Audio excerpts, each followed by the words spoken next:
إن الحمد لله الأكرم الذي خلق الإنسان وكرم وعلمه من البيان ما لم يعلم، وسبحان الذي لا يحصى امتنانه باللسان ولا بالقلم. ونشهد أن لا إله إلا الله وحده لا شريك له، ونشهد أن سيدنا وسندنا وحبيبنا وطبيبنا وطبيب قلوبنا وأرواحنا ومولانا محمدا عبده ورسوله الذي أرسله بالحق بشيرا ونذيرا وداعيا إلى الله بإذنه وسراجا وقمرا منيرا. أما بعد، فقد قال الله تبارك وتعالى في كلامه المجيد وفرقانه الحميد: أعوذ بالله من الشيطان الرجيم. بسم الله الرحمن الرحيم. وما أصابكم من مصيبة فبما كسبت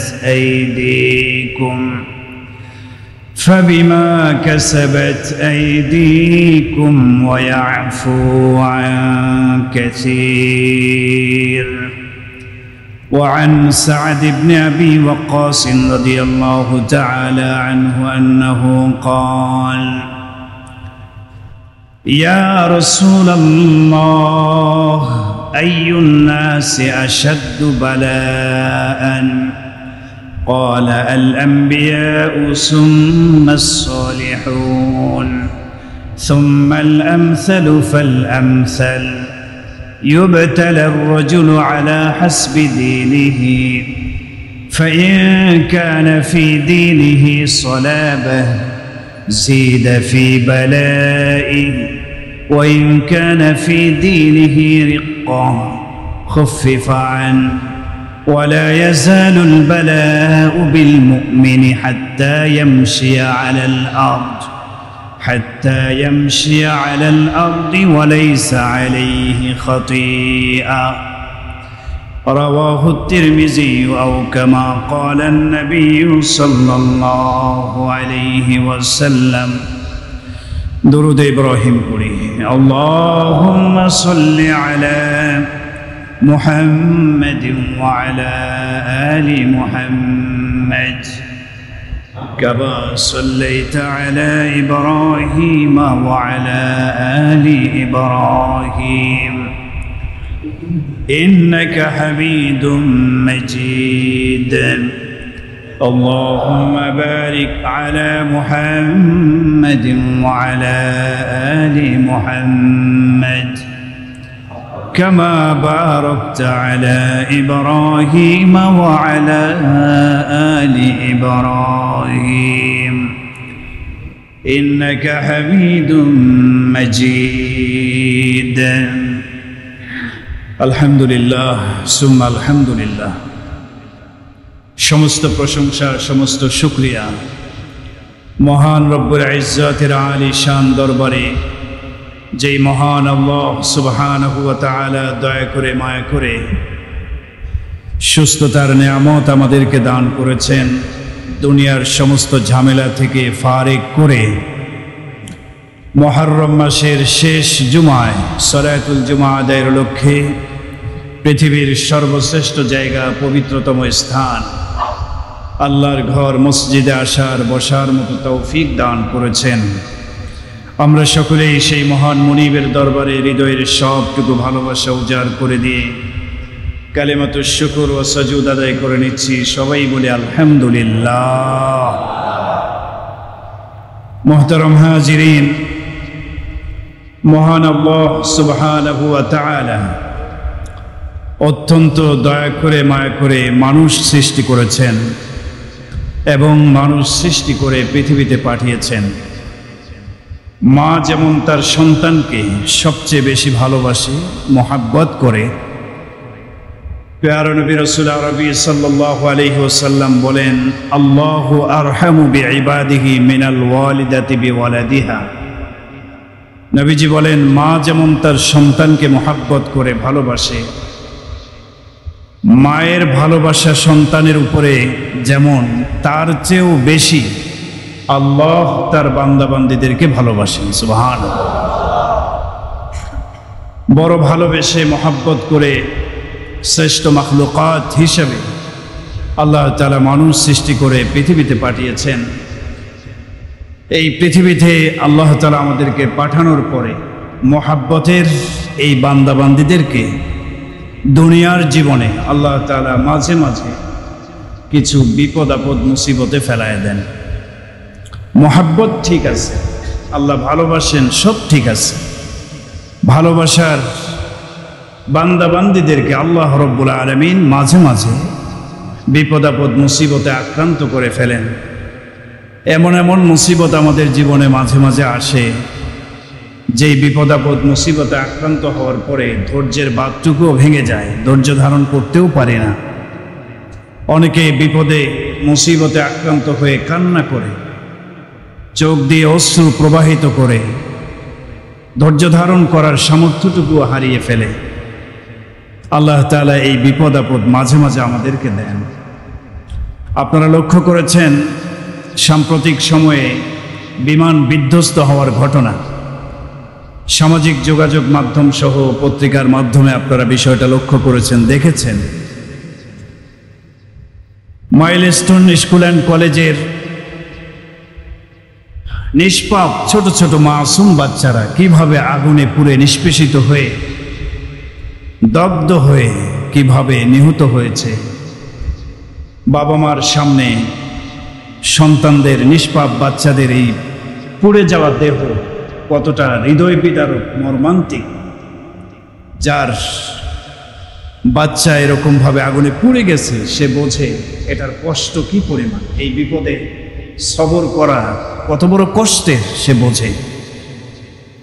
আমরা লক্ষ্য করেছি এক মা সন্তানের এরকম পুড়ে যাওয়া বিভৎস শরীর দেখার পরে, সন্তান তো বিদায় নিয়েছে, মা এই কষ্ট সহ্য করতে না পেরে সংবাদ মাধ্যমে দেখেছেন মা তিনিও দুনিয়ার থেকে বিদায় নিয়ে চলে গেছে।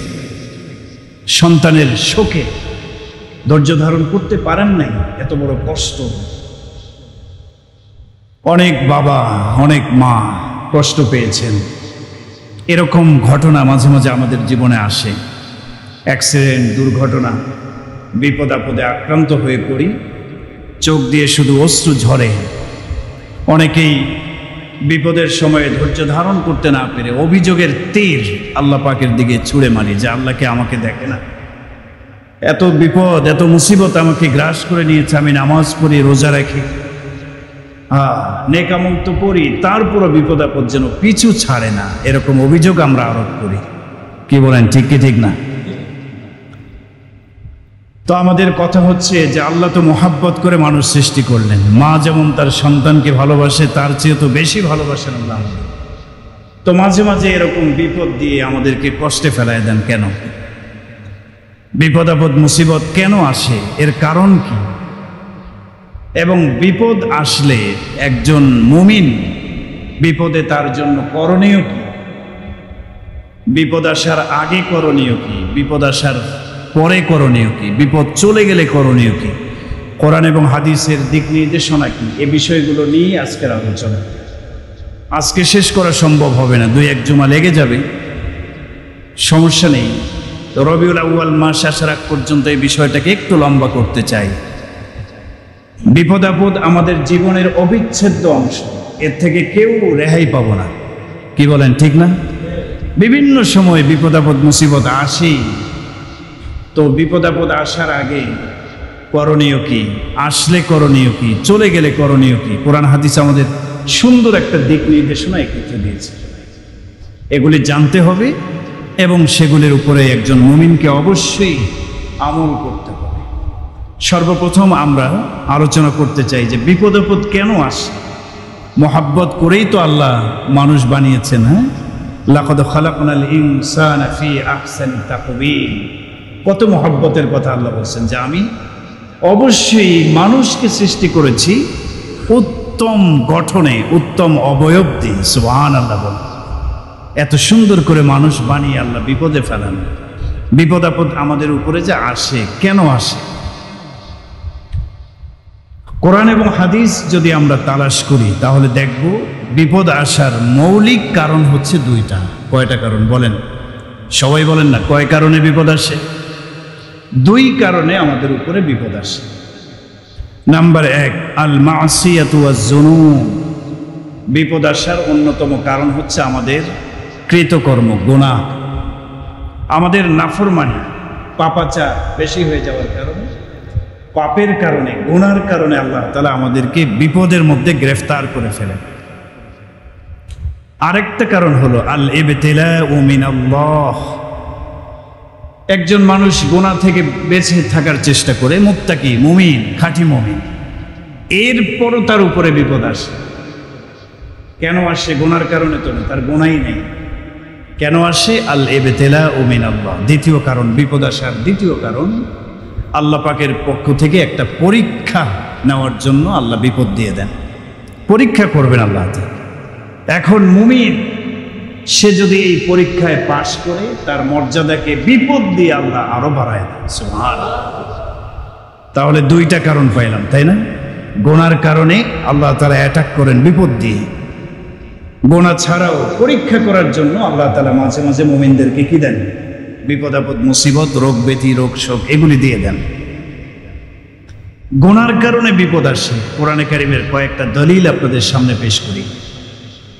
কোরআনে কারিমের সূরাতুশ শূরা 30 নম্বর আয়াত আল্লাহ তাআলা বলেন, ওয়ামা আসাবাকুম মিন মুসিবাতিন ফাবিমা কাসাবাত আইদিকুম। ওয়ামা আসাবাকুম মিন মুসিবা। মুসিবাতুন শব্দটা এখানে নাকেরা, অনির্দিষ্ট বুঝাইছে। অর্থাৎ যে কোনো ধরনের বিপদ আপদ, মুসিবত তোমাদের উপরে আসে, আল্লাহ তাআলা বলেন ফাবিমা কাসাবাত আইদিকুম, তোমাদের হাতের কামাইয়ের কারণে, কৃতকর্ম আর পাপ কাজের কারণে, গুনার কারণে বিপদ আপদ আসে। সরাসরি স্পষ্ট কথা, বিপদ আপদ আসে একটা কারণ আমরা কি পেলাম? বিমা কাসাবাত আইদিকুম, তোমাদের গুনার কারণ। সূরাতুর রুম 41 নম্বর আয়াত আল্লাহ বলেন, জাহারাল ফাসাদু ফিল বাররি ওয়াল বাহরি বিমা কাসাবাত আইদিন নাস। পৃথিবীতে জলে এবং স্থলে যত বিপর্যয় সৃষ্টি হয়, ফাসাদ, বিপদ আপদ, মুসিবত, বিপর্যয়, দুর্যোগ সৃষ্টি হয়, এগুলির কারণ বিমা কাসাবাত আইদিন নাস, মানুষের হাতের কামাই, গুনাহ। এখানে আল্লাহ তাআলা বলছেন গুনার কারণে জলে এবং স্থলে যাবতীয় বিপর্যয় সৃষ্টি হয়, দুর্ঘটনা সৃষ্টি হয়। ইমাম আহমদ ইবনে হাম্বল তার হাদিসের কিতাব মুসনাদে আহমদে একটি হাদিস নিয়ে আসছেন। নবীজির স্ত্রী উম্মে সালামা রাদিয়াল্লাহু আনহা তিনি বলেন, সামিআতু রাসূলুল্লাহি সাল্লাল্লাহু আলাইহি ওয়াসাল্লাম ইয়াকুল, আমি নবীজিকে কথা বলতে শুনেছি। নবীজি বলেছেন, ইদা যাহারাতিল মাআসি ফি উম্মতি আম্মাহুমুল্লাহু আযজা ওয়া জাল্লা বিআযাবিন মিন ইনদিহি। নবীজি এই কথা বলেছেন, আমি শুনেছি, আমার উম্মতের মধ্যে পাপাচার যখন জাহারাত, প্রকাশ্যে ঘটতে থাকবে, পাপ কাজ, আমার উম্মতের মধ্যে যখন পাপ কাজ বেশি বেশি প্রকাশ্যে ঘটতে থাকবে, আমার উম্মত যখন পাপাচারে বেশি বেশি লিপ্ত হতে থাকবে, তখন আল্লাহ রাব্বুল আলামিন বিআযাবিন মিন ইনদিহি, তার পক্ষ থেকে আযাব দ্বারা আমার উম্মতকে পাকড়াও করবেন। ব্যাপকভাবে উম্মতকে আল্লাহ তাআলা আযাব, গজব, বিপদ আপদ দিয়ে আল্লাহ তাআলা পাকড়াও করবেন। আম্মা জান উম্মে সালামা রাদিয়াল্লাহু আনহা জিজ্ঞাসা করলেন, ইয়া উনাসুন সালিহুন, ওগো আল্লাহর নবী, আপনি বলেছেন যে আপনার উম্মতের মধ্যে পাপ কাজ যখন ব্যাপকভাবে মানুষ করবে তখন আযাব দ্বারা আল্লাহ গ্রেফতার করবে। ওই সময়ে তো কিছু নেককার মানুষ থাকবে যারা পাপাচারে লিপ্ত না, তাহলে ওই নেককারদের অবস্থা কি হবে? রাসূল বললেন, বালা, হ্যাঁ, অবশ্যই সেই নেককার তারাও থাকবে, আমার গুনাহগার উম্মতের মাঝে নেককাররাও থাকবে। তাদের অবস্থা কি হবে? রাসূল বলেন, ইউসিবুহুম মা আসাবান নাস, গুনাহগারদেরকে গুনার কারণে যে আযাব পাকড়াও করবে, সাথে সাথে মুমিন যারা নেককার তাদেরকেও পাকড়াও করবে, তারাও বাঁচতে পারবে।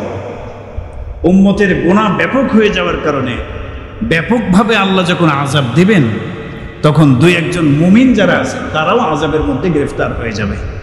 তবে তাদের জন্য সুসংবাদ, সুম্মা ইয়াসিরুনা ইলা মাগফিরাতিম মিনাল্লাহি ওয়া রিদওয়ান, নেককার যারা বিপদে আক্রান্ত হয়েছে তারা আল্লাহ পাকের পক্ষ থেকে মাগফিরাত এবং রিদওয়ান, সন্তুষ্টি লাভ করতে পারবে। সুবহানাল্লাহ।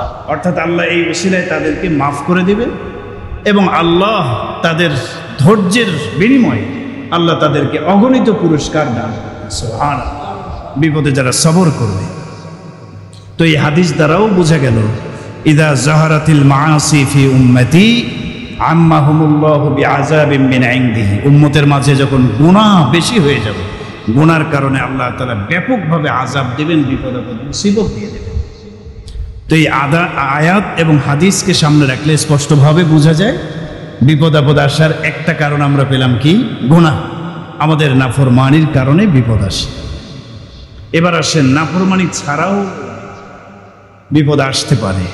দ্বিতীয় আরেকটা কারণ আছে না, পরীক্ষা করার জন্য আল্লাহ তাআলা বিপদ আপদ দিয়ে দেবেন। আপনি গুনাহ থেকে বাঁচতে চেষ্টা করেন, আপনি মুত্তাকি, মুমিন, নামাজ পড়েন, রোজা রাখেন, মাশাআল্লাহ, হালাল হারাম তমিজ করে চলেন, কোনো গুনাহ করেন না, এরপরও দেখবেন হঠাৎ একটা বিপদ চলে আসছে। আসবেই বিপদ আপদ মুসিবত, জীবনের অবিচ্ছেদ্য অংশ, এটা আসবেই। তবে গুনাহ নাই, বিপদ কেন আসে? এটা আল্লাহ পাকের বিশেষ পরীক্ষা। কোরআনে কারিমে আল্লাহ তাআলা পরিষ্কারভাবে বর্ণনা করেছেন, ওয়ালানাবলুওয়ান্নাকুম বিশাইইম মিনাল খাউফি ওয়াল জু'i ওয়া নাকসিম মিনাল আমওয়ালি ওয়াল আনফুসি ওয়াস সামারাত ওয়া বাশশিরিস সাবিরিন। আল্লাহ তাআলা বলেন ওয়ালানাবলুওয়ান্নাকুম, এর আগে ইয়া আইয়ুহাল্লাযীনা আমানু শব্দ আছে, তার মানে সবাইকে আল্লাহ বলেন নাই, ঈমানদার যারা, মুমিন মুত্তাকি যারা, তাদেরকে আল্লাহ তাআলা বলছেন, হে ঈমানদারেরা, অবশ্যই অবশ্যই আমি আল্লাহ তোমাদেরকে পরীক্ষা করব, বিপদে ফেলায় পরীক্ষা করব। কিসের বিপদ? আল্লাহ বলেন বিশাইইম মিনাল খাউফ, কিছু ভয় ভীতি দিয়ে পরীক্ষা করব। শত্রুর ভয়, কোনো প্রাণীর ভয়, বিভিন্ন ভয় ভীতি দ্বারা পরীক্ষা করব, বিপদ দিয়ে। ওয়াল জু'i, রিজিকের সংকট, ক্ষুধা দিয়ে পরীক্ষা করব। রিজিকের অভাব অনটন দিয়ে, অভাবে ফেলায়া মাঝে মাঝে পরীক্ষা করব। ওয়া নাকসিম মিনাল আমওয়ালি ওয়াল আনফুসি ওয়াস সামারাত, ফসল ফলমূল, জান এবং মালের ক্ষয়ক্ষতি দ্বারা তোমাদেরকে পরীক্ষা করব। উদ্দেশ্য হলো বিভিন্নভাবে আমি আল্লাহ মুমিন মুসলমানদেরকে পরীক্ষা করব। এই পরীক্ষা করার উদ্দেশ্য হলো, মুমিনেরা তো গুনাহ করে না, গুনাহ করতে পারে না মুত্তাকিরা, এরপরও আল্লাহ পরীক্ষা করবেন কেন? পরীক্ষা করার উদ্দেশ্যটা আল্লাহ তাআলা সূরা আল আনকাবুতের ৩ নম্বর আয়াতে পরিষ্কার করে বলেছেন, আহাসিবান নাসু আন ইউতরাকু আন ইয়াকুলু আমান্না ওয়া হুম লা ইফতানুন, মানুষ কি মনে করেছে সে মুখে বলবে আমান্না, আমরা ঈমান এনেছি, ঈমানদার বলে দাবি করবে, আর এই কথা মনে করবে যে আমি তাকে পরীক্ষা করব না? না না, হতে পারে না। অবশ্যই অবশ্যই আমি পরীক্ষা করব। লাকাদ ফাতান্নাল্লাযীনা মিন ক্বাবলিহিম, উম্মতে মুহাম্মাদের পূর্বের সমস্ত উম্মত মুমিন যারা ছিল তাদেরকে আমি পরীক্ষায় ফেলেছি, বিপদে ফেলেছি। মুমিনদেরকে বিপদে ফেলার দ্বারা আল্লাহ পাকের উদ্দেশ্য হলো ওয়ালা ফালাইয়ালামান্নাল্লাহুল্লাযীনা সাদাকু, কারা ঈমানের দাবিতে সত্যবাদী আল্লাহ তাআলা তাদেরকে বাছাই করবেন, ওয়ালা ইয়ালামান্নাল কাযিবিন, এবং কারা ঈমানের দাবিতে মিথ্যাবাদী আল্লাহ বাছাই করবেন। সুবহানাল্লাহ বলেন। কারা ঈমান এনেছে মুখে মুখে বলে, ঈমানের দাবিতে কে মিথ্যা, কে মুনাফিক এবং কে পরিপূর্ণ মুমিন, আল্লাহ বিপদে ফেলায়া পরীক্ষা করবেন। সুতরাং বোঝা গেল পরীক্ষা করার জন্য আল্লাহ বিপদ দিয়ে দেন। হাদিসের মধ্যে আসছে নবীজির সাহাবী সাদ ইবনে আবি ওয়াক্কাস রাদিয়াল্লাহু তাআলা আনহু বর্ণনা করেন, নবীজিকে প্রশ্ন করলেন, ইয়া রাসূলুল্লাহি আইয়ুন নাসি আশাদ্দু বালাআন, ওগো নবীজি আমাদেরকে বলেন এই পৃথিবীতে সবচেয়ে বালা মুসিবত বিপদ আপদ আসছে কার উপরে? সবচেয়ে বেশি বিপদ আপদের শিকার কার আছে বলেন? নবীজি বলেন আল আম্বিয়া, পৃথিবীতে সবচেয়ে বিপদ আপদের শিকার হয়েছিলেন পৃথিবীতে যারা পয়গম্বর ছিলেন, নবীগণ, তারা সবচেয়ে বেশি বিপদ আপদের শিকার হয়েছিলেন। সুম্মা সালিহুন, এরপরে নেককার মুমিনগণ বিপদের শিকার হবেন। সুম্মাল আমসালু ফাল আমসাল, স্তর বাই স্তর। ইউবতালার রাজুলু আলা হাসবি দীনিহি, মুমিনরা তাদের ঈমানের স্তর হিসেবে বিপদের সম্মুখীন হবে। যার ঈমানের মজবুতি যত বেশি তার মুসিবতটাও বড় আসে, যার ঈমানের মজবুতি কম তার বিপদটাও ছোট। এটা হাদিসের কথা। তাহলে নবীজির এই হাদিসে নবীজি বললেন সবচেয়ে বেশি বিপদ আপদ আসছে কার উপর? নবীদের উপর। আবার নবীদের মধ্যে যদি আমরা ইতিহাস পড়ি জানবো আমাদের নবীর উপরে সবচেয়ে বেশি বিপদ আপদ আসছে। তো নাউজুবিল্লাহ, আমাদের নবী কি গুনাহগার ছিলেন? গুনার কারণে বিপদ আসছে নাকি? না, নবীরা, সমস্ত নবীরা মাসুম, নিষ্পাপ, তাদের কোনো গুনাহ নেই। এরপর সবচেয়ে বেশি বিপদ আপদ তাদের উপরে আসছে। কেন? পরীক্ষা। এর মাধ্যমে আল্লাহ তাদের মর্যাদা আরো বেশি বাড়ায় দিয়েছে। সুবহানাল্লাহ, মর্যাদা বাড়ায় দিয়েছে। ইবনে মাজাহ শরীফের হাদিস, সহিহ আত-তারগীব ওয়াত তারহিবের মধ্যে আসছে হাদিসটি। নবীজি বলেছেন ইন্নাল আবদা ইযা সাবাকাত লাহু মিনাল্লাহি মানজিলা ফালাম ইয়াবলুগহা বিআমালিন ইবতালাহু আল্লাহু ফি জাসাদিহি আও মালিহি আও ফি ওয়ালাদিহি। আল্লাহ পাকের কাছে কোনো মানুষের একটা মর্যাদা নির্ধারণ করা আছে, এই লোক এই মর্যাদায় উন্নীত, কিন্তু দেখা গেছে আমলের মাধ্যমে সে ওই মর্যাদায় উঠতে পারতেছে। তাকদীরে লেখা আছে, বাকি আমলের মাধ্যমে সে তার মর্যাদায় উন্নীত হতে পারতেছে না। তখন আল্লাহ তাআলা তাকে তার মর্যাদায় উন্নীত করার জন্য ইবতালাহুল্লাহু ফি জাসাদিহি, হয়তোবা শারীরিকভাবে আল্লাহ তাকে বিপদে ফেলাবে, রোগ ব্যাধি দেবে, আও মালিহি, অথবা অর্থনৈতিক বিষয়ে বিপদে ফেলাবে, টাকা পয়সা নাই, গরিবী হালত বিরাজ করছে, অভাব অনটন দেখা দিয়েছে, এভাবে পরীক্ষায় ফেলবে। আও ফি ওয়ালাদিহি, অথবা সন্তানের ব্যাপারে তাকে পরীক্ষায় ফেলবে, সন্তান একদম দিবেই না, অথবা দিয়ে আবার আল্লাহ তাআলা উঠায় নেবে, বাবার কাঁধে সন্তানের লাশ, এটা একটা বিপদ না? বড় বিপদ, সহ্য করা কঠিন। তো এভাবে আল্লাহ তাকে বিপদে ফেলাবেন। এরপরে সুম্মা সাবারা আলা যালিক, এই বিপদের উপরে ধৈর্য ধারণ করার ক্ষমতাও আল্লাহ তাকে দিয়ে দেবেন। সুবহানাল্লাহ। এরপরে নবীজি বলেন হাত্তা ইউবাল্লিগাহুল মানজিলাতাল্লাতী সাবাকাত লাহু মিনাল্লাহ,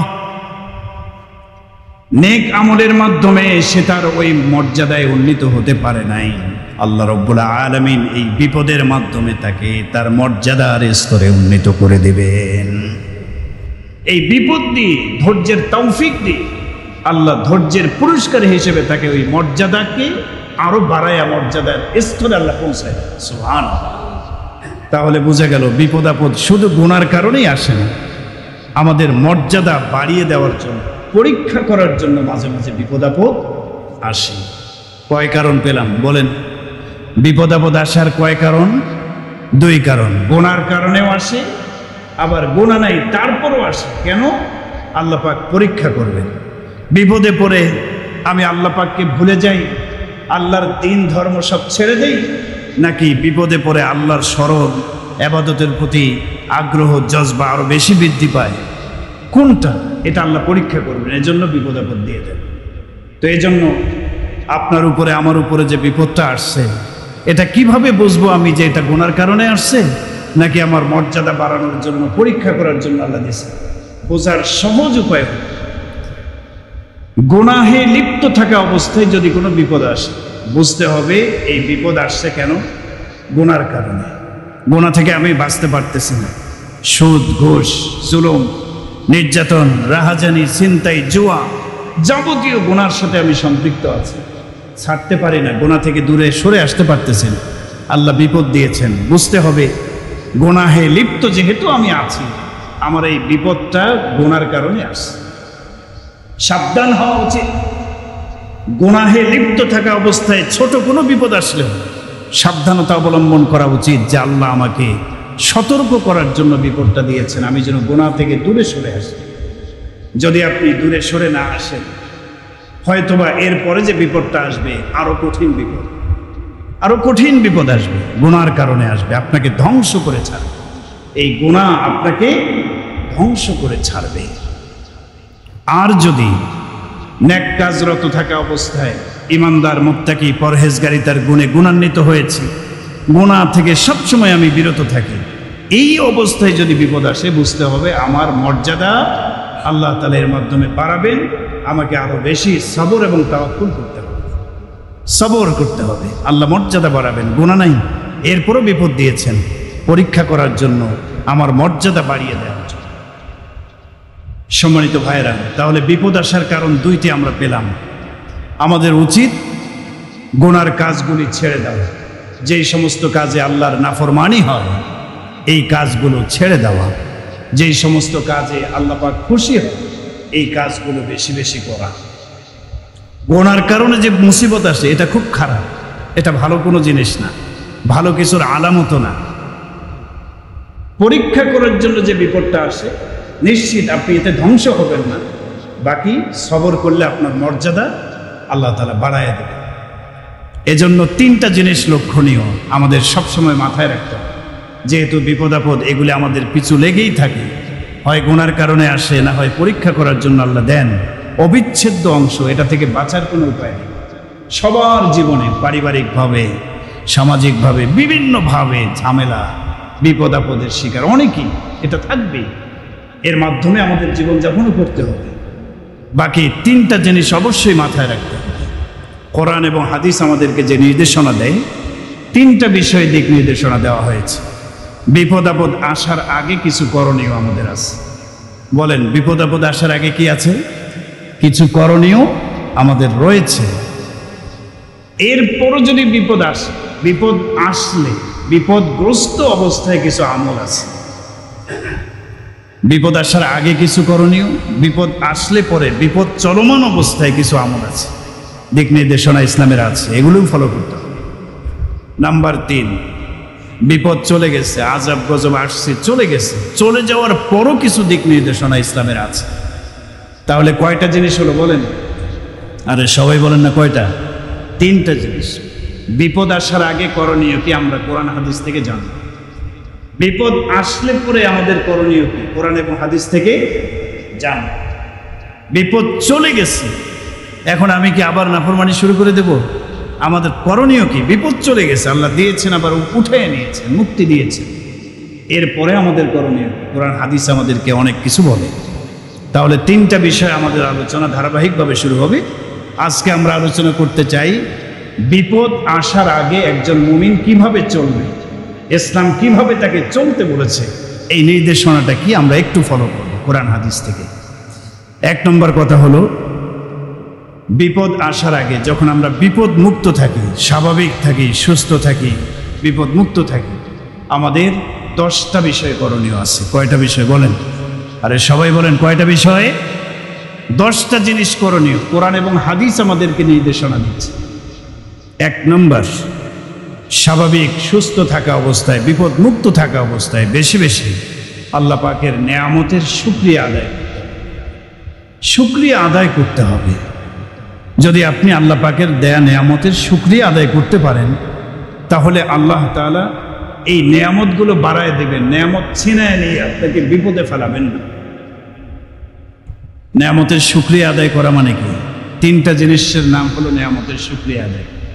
খালি মুখে মুখে আলহামদুলিল্লাহ বললেই কাজ হবে না, তিনটা জিনিস লাগবে। আল্লাহ আপনাকে একটা নেয়ামত দিয়েছে, ধরেন সন্তান, এটা কার নেয়ামত বলেন? আল্লাহ পাক আপনাকে একটা সন্তান দান করলেন। যাদের সন্তান নেই, আল্লাহ সবাইকে নেক সন্তানের বাবা মা হওয়ার তৌফিক দান করেন, বলেন আমিন।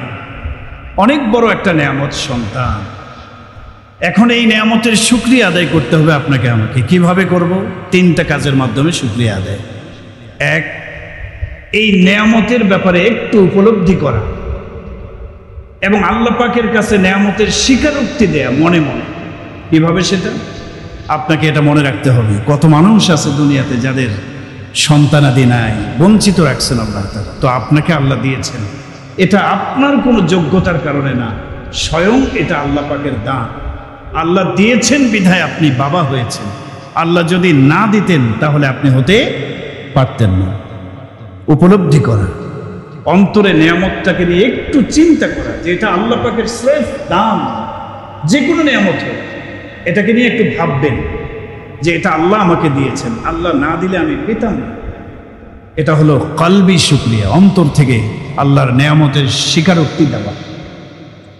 2 নাম্বার, এই নেয়ামতের উপরে জবানি শুকরিয়া, আলহামদুলিল্লাহ বলা। কি বলা? আলহামদুলিল্লাহ বলা।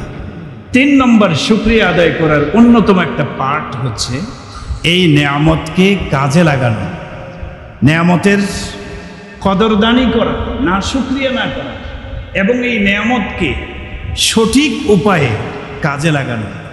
আল্লাহ সম্পদ দিয়েছেন, নেয়ামত দিয়েছেন, এই নেয়ামতকে যদি আপনি কাজে না লাগান, সন্তান দিয়েছেন, এই সন্তানকে সুশিক্ষায় শিক্ষিত করা আপনার দায়িত্ব, আদব আখলাক শিক্ষা দেওয়া আপনার দায়িত্ব। আপনি দিন, ইসলাম, মানবতার সেবায় তাকে নিয়োজিত করবেন, যোগ্যতা সম্পন্ন করে দেবেন, এটা আপনার দায়িত্ব। তাকে সঠিক উপায়ে বড় করা এবং সঠিকভাবে তাকে প্রতিষ্ঠিত করা, এটা শুকরিয়া আদায়ের অন্যতম একটা পার্ট।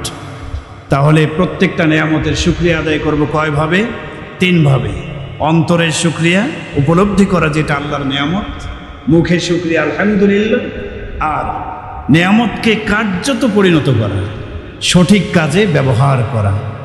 আল্লাহ তাআলার সমস্ত নেয়ামতের উপরে আমাদের 3 কাজের মাধ্যমে শুকরিয়া আদায় করার তৌফিক দান।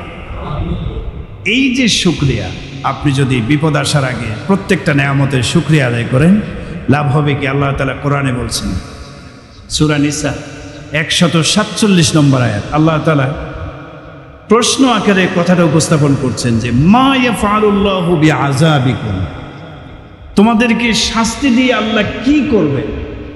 ইন শাকারতুম, যদি নেয়ামতের শুকরিয়া আদায় করো, ওয়া আমানতুম, এবং তোমরা ঈমান আনো।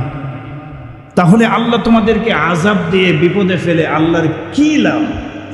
এটা ইস্তেফহামে ইনকারি, অর্থাৎ কোনো লাভ নাই। আল্লাহ কখনো শাস্তি আযাব দিবেন না। সুবহানাল্লাহ বলেন। যদি তোমরা শুকরিয়া আদায় করো, আল্লাহ তোমাদেরকে আযাব দিয়ে কি লাভ? তার মানে কি আল্লাহ আযাব দিবেন না।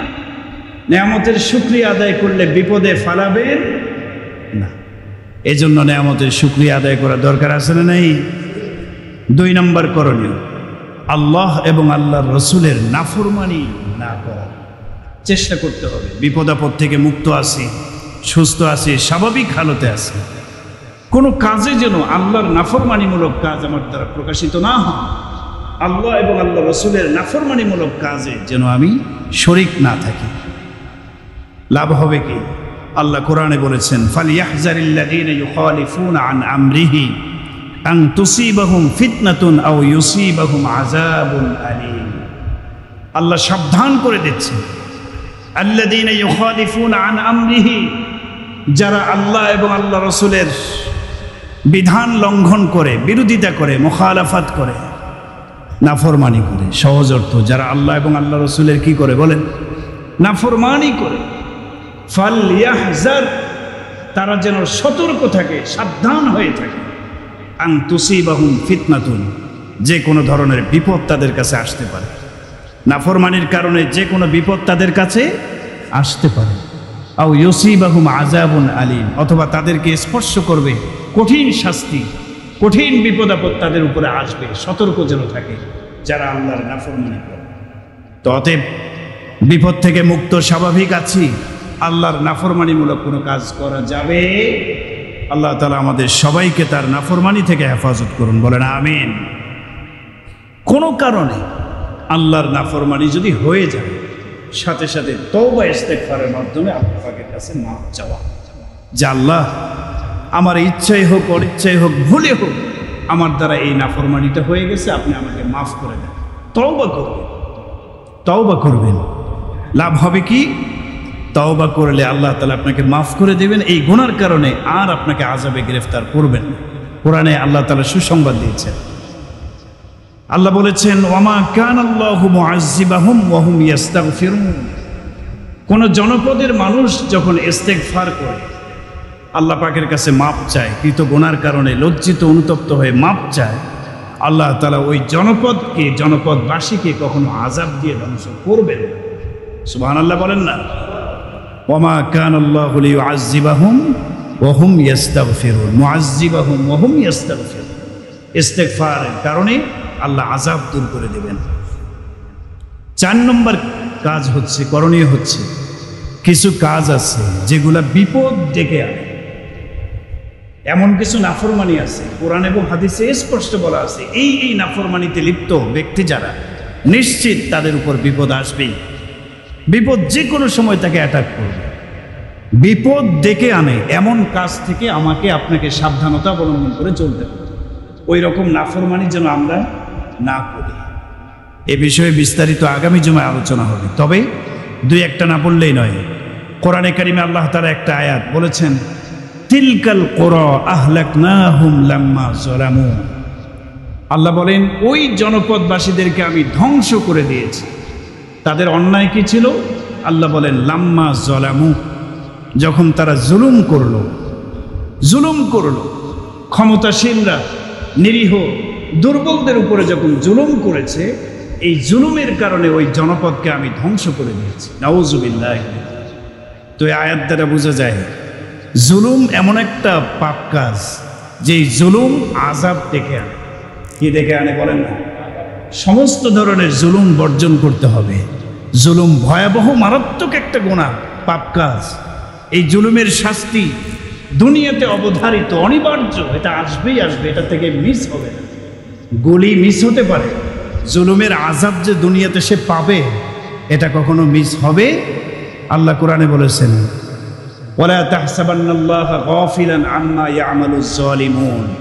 জালেমদের কর্মকাণ্ড সম্পর্কে আল্লাহ তাআলা গাফেল নন। আল্লাহ জানেন তাকে সঠিক সময়ে শাস্তি পেতেই হবে জালেমকে। তাহলে জুলুম এ জাতীয় কাজ করা যাবে না। কোরআনে আল্লাহ বলেছেন, জারুমা বাকিয়া মিনার রিবা ইন কুনতুম মুমিনিন। মুমিন মুসলমানেরা মুমিন হয়ে থাকলে সুদের ব্যবসাটা ছাড়ো। সুদ একটা মারাত্মক অন্যায়, গুনাহ। আল্লাহ বলেন, এই ব্যবসাটা ছাড়ো, ছেড়ে দাও। ফাইল্লাম তাফআলু ফাযানু বিহারবিম মিনাল্লাহি ওয়া রাসূলিহি। যদি ছাড়তে না পারো, আল্লাহ এবং আল্লাহ রাসূলের বিরুদ্ধে যুদ্ধ করার জন্য তুমি প্রস্তুত হয়ে যাও। প্রস্তুতি নাও, তোমার সাথে তোমার রবের যুদ্ধ হয়। বন্ধুর সাথে না শত্রুর সাথে? বলেন, শত্রুর সাথে হয়। তার মানে সুদখোররা সব কার শত্রু? আল্লাহর শত্রু। যে কোনো সময় সুদের গুনার কারণে আযাব আসতে পারে, কারণ সরাসরি আল্লাহ পাকের শত্রু। আর শত্রুর ভালো কামনা করতে পারে না আরেকজন। কি বলেন? কেউ তার শত্রুর ভালো কামনা করতে পারে? যে কোনো সময় আযাব দিয়ে তাকে ধ্বংস করে দিতে পারে। এই জন্য সুদ এমন একটা পাপ, এটা আযাব ডেকে আনে, বিপদ ডেকে আনে। এরকম আরো কিছু কিছু পাপ আছে, এগুলি আগামী জুমায় আলোচনা হবে, বিস্তারিত আলোচনা। তাহলে যেই কাজগুলো বিপদ ডেকে আনে, এই কাজগুলো থেকে বিরত থাকতে হবে। আল্লাহ তাআলা আমাদের তৌফিক দান করুন। বিপদ আসার আগে আরেকটি করণীয় হচ্ছে নেক কাজের সুযোগকে হাতছাড়া না করা। সুযোগ আসছে, এখন বিপদ আপদ নাই, নেক কাজের প্রচুর সুযোগ, সুস্থ আছে। নেক কাজের এই সুযোগকে হাতছাড়া করা যাবে না। বেশি বেশি নেক আমল করতে হবে, নেক আমল বেশি বেশি করতে হবে। আল্লাহ রাব্বুল আলামিন কোরআনে কারিমে বলেছেন, ওয়ামা কানা রাব্বুকা লিইহলিকাল কুরা বিযুলমি ওয়া আহলুহা মুসলিহুন ওই জনপদবাসীকে আল্লাহ ধ্বংস করতে পারেন না যেই জনপদবাসীরা মুসলিহুন, নেক আমলদার, নেক আমল করে, নেক আমল এই সুযোগকে হাতছাড়া করে না, নেক আমল করে, ভালো ভালো কাজ করে, তাদেরকে আল্লাহ কখনো ধ্বংস করে দিবেন না। এজন্য নেক আমল করা দরকার। বিপদ থেকে বাঁচার জন্য কিছু জিকির আছে, এগুলি আগামী জুমায় আলোচনা হবে, সেগুলির উপর আমল করা। যেমন সকাল সন্ধ্যার একটা আমল 3 বার যদি কোনো ব্যক্তি ফজরের নামাজের পরে, মাগরিবের নামাজের পরে, সকাল এবং সন্ধ্যায় পড়ে, কয়বার করে?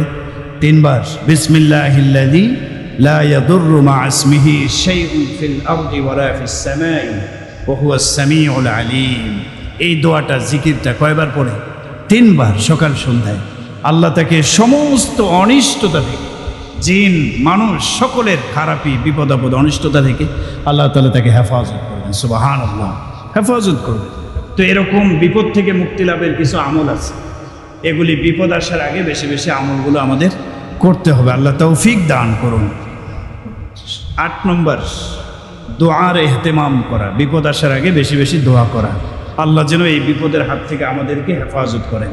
হাদিস শরীফে আসছে, লা ইয়ারুদ্দুল কদরা ইল্লা দুআ। ভাগ্যকে পরিবর্তন করতে পারে না কোনো কিছু, তবে দোয়া। দোয়াই একমাত্র পারে তাকদীর পরিবর্তন করে ফেলতে। সুবহানাল্লাহ বলেন। একটা বিপদ আসতেছে, অনিবার্য হয়ে গেছে, কিন্তু আপনি আল্লাহ পাকের কাছে রত হয়ে, অনুগত হয়ে দোয়া করছেন, স্যালেন্ডার হয়েছে, মাপ চাচ্ছেন আল্লাহর কাছে, তো আল্লাহ দোয়ার ওসিলায় বিপদ থেকে আল্লাহ হেফাজত। এই জন্য স্বাভাবিক সুস্থ থাকা অবস্থায় বিপদ আসার আগে দোয়ার ইহতেমাম করা দরকার। 9 নম্বর, দান সাদাকার একটি আমল আছে, দান সাদাকার আমল। হাদিসের মধ্যে আসছে, আস-সাদাকাতু তাতফিউল বালা তারুদ্দুল বালা। এক বর্ণনায় আসছে, দান সাদাকা এটা বালা মুসিবতকে হটায় দেয়। দান সাদাকার আমল আপনার আছে, বিপদ আসতেছে, এই বিপদকে রোধ করবে, আটকায় ফেলবে দান সাদাকার আমল। সুবহানাল্লাহ। এজন্য বেশি বেশি যাদের সামর্থ্য আছে দান করা দরকার। আল্লাহ তাআলা আমাদের সবাইকে বেশি বেশি দানের হাত প্রসারিত করার তৌফিক দান করুন। 10 নম্বর, সবচেয়ে গুরুত্বপূর্ণ যে আমলটা, সেটা হলো তাকওয়া অবলম্বন করে সর্বদা চলা। বিপদ আপদ নাই, মনে করছেন যে খুব আরামে আছি, নাফরমানি করে সময় কাটাবেন না। বিপদ আসার আগে অবশ্যই আপনাকে মুত্তাকি হতে হবে, তাকওয়া পরহেজগারিতা অর্জন করতে হবে। আল্লাহ পাক কোরআনে বলেছেন, ওমাইয়াত্তাকিল্লাহা ইয়াজআল লাহু মাখরাজা ওয়া ইয়ারযুকহু মিন হাইসু লা ইয়াহতাসিব। যারা আল্লাহকে ভয় করে দুনিয়াতে তাকওয়া পরহেজগারিতা নিয়ে চলাফেরা করবে, আল্লাহ তাআলা বিপদ থেকে মুক্তির পথ তাদের জন্য খুলে দেবেন। ইয়াজআল লাহু মাখরাজা, বিপদ আসছে, সে মুত্তাকি, বিপদ চলে আসছে, পরীক্ষা করার জন্য আল্লাহ দিয়েছে, বাকি এই বিপদটা রাখবেন না। ইয়াজআল লাহু মাখরাজা, বিপদ থেকে মুক্তি লাভের বহু রাস্তা আল্লাহ খুলে দেবেন। সুবহানাল্লাহ। এটা কিসের বরকত? তাকওয়ার বরকত। তাকওয়া মানে গুনাহমুক্ত জীবন যাপন করা। আল্লাহ তাআলা আমাদের সবাইকে তাকওয়া পরহেজগারিতার জীবন যাপন করার মতো তৌফিক দান করুন। তাহলে এই 10টা করণীয় সম্পর্কে মনে থাকবে তো ইনশাআল্লাহ? আগামী জুমায় বিস্তারিত আলোচনা হবে। সংক্ষিপ্তভাবে আমি আবারও বলছি, 1 নম্বর, সর্বদাই আল্লাহ পাকের শুকরিয়া আদায় করা। নাম্বার 2, আল্লাহ এবং আল্লাহ রসুলের নাফরমানি না করা। নাফরমানি হয়ে গেলে তওবা ইস্তেগফার করা। যেসব কাজ বিপদ ডেকে আনে, এই কাজগুলো থেকে বিরত থাকা। নেক কাজের সুযোগকে হাতছাড়া না করা। বিপদ আসার আগে অবশ্যই আল্লাহ তাআলার সন্তুষ্টিমূলক কাজগুলো বেশি বেশি করা। বিপদ থেকে বাঁচার জন্য কিছু জিকির, দোয়া আছে, এগুলি করা। দান সাদাকা করা, তাকওয়া অবলম্বন করা। বিপদ আসার আগে এই বিষয়গুলোকে গুরুত্ব দিতে হবে। এরপরও যদি বিপদ আসে, বুঝতে হবে আল্লাহ আমার মর্যাদাকে বাড়ানোর জন্য বিপদ দিয়েছেন। শুকরিয়া আদায় করতে হবে যে এই বিপদের মাধ্যমে আল্লাহ আমাকে মর্যাদাবান বানিয়ে দেবেন। সুবহানাল্লাহ। আল্লাহ তাআলা সমস্ত আপদ বিপদ বালা মুসিবত থেকে হেফাজত করেন, বলেন আমিন। আমাদের দেশকে, দেশের মানুষকে আল্লাহ হেফাজত করেন, বলেন আমিন। মাইলস্টোনের যে বিমান বিধ্বস্ত হওয়ার দুর্ঘটনা, এটা একটা বিপদ, এটা একটা বিপদ। এই বিপদ কেন আসছে? ওই 2 কারণে আসতে পারে। কারো উপরে এই বিপদটা পরীক্ষা করার জন্য আসছে, কারো গুনার কারণে আসছে। আমাদের গুনাহ থেকেও বাঁচতে হবে, বিপদে সবর করতে হবে, ধৈর্য ধারণ করতে হবে। দোয়া করি আল্লাহ তাআলা সমস্ত মুমিন মুসলমান যারা শহীদ হয়েছেন, নিহত হয়েছেন, আল্লাহ যেন শাহাদাতের পরিপূর্ণ মর্যাদা তাদের দান করেন। পরিবারকে আল্লাহ তাআলা ধৈর্য ধারণ করার মতো তৌফিক দান করেন। বিপদ আসার পরে করণীয় কি, চলে গেলে করণীয় কি, আগামীতে ধারাবাহিকভাবে আলোচনা হবে। আল্লাহ তাআলা আমাদের উপস্থিত থাকার তৌফিক দান করুন।